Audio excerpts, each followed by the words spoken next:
Hello, my name is Adam Packer. I'm a researcher at the University of Oxford, and I'm one of the co-organizers of the Sculpted Light in the Brain conference, which is being held on June 20th to 21st this year at the Royal Society in London.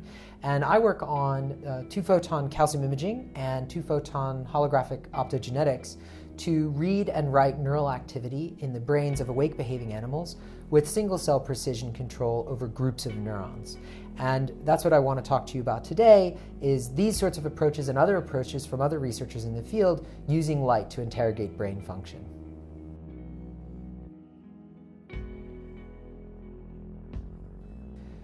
Neuroscience has been revolutionized by the use of light to interrogate brain function. We have calcium imaging for monitoring the activity of neurons and parts of neurons, and we have optogenetics for manipulating neural activity.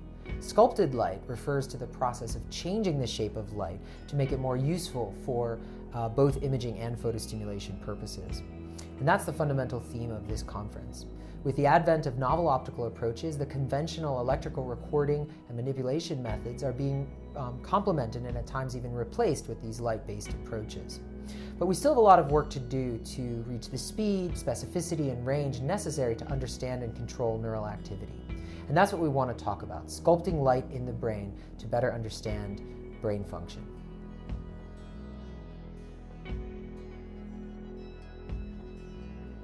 So we're going to be talking a lot about calcium imaging and optogenetics for recording and manipulating neural activity. So on the imaging side, we have 2- and 3-photon imaging, high-speed volumetric imaging, and computational microscopy approaches. On the optogenetics side, we're going to be talking a lot about using holography and other pattern photostimulation approaches to shape light, often with spatial light modulators. One thing that I work on is using 2-photon photostimulation to obtain control over groups of neurons with single-cell resolution.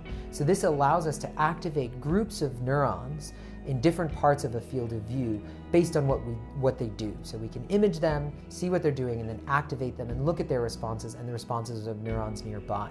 And this enables also closed-loop approaches to combine recording and manipulation, which is another theme of the conference.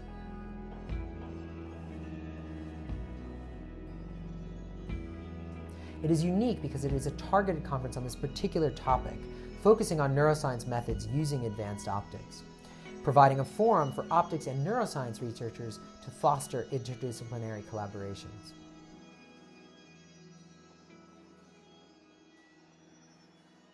So we'd like everyone to attend, from students, postdocs, principal investigators, industry representatives. Anyone who's interested in the topic can apply.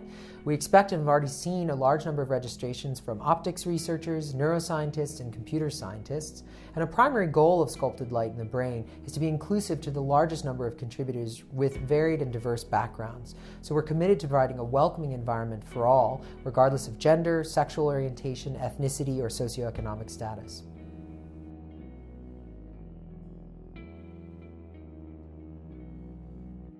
Register at sculptedlight.org. The final deadline is the 15th of May, and you can find a lot more information on this website, including our fantastic lineup of speakers.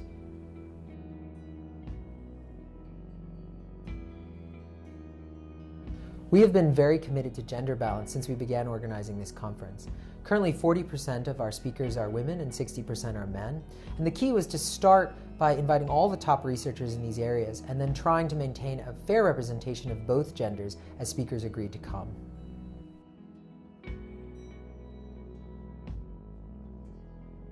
Scientifica has kindly agreed to sponsor Sculpted Light in the Brain. Sponsorship money is going to fund the venue, which is the Royal Society in London, as well as host our internationally distinguished speakers.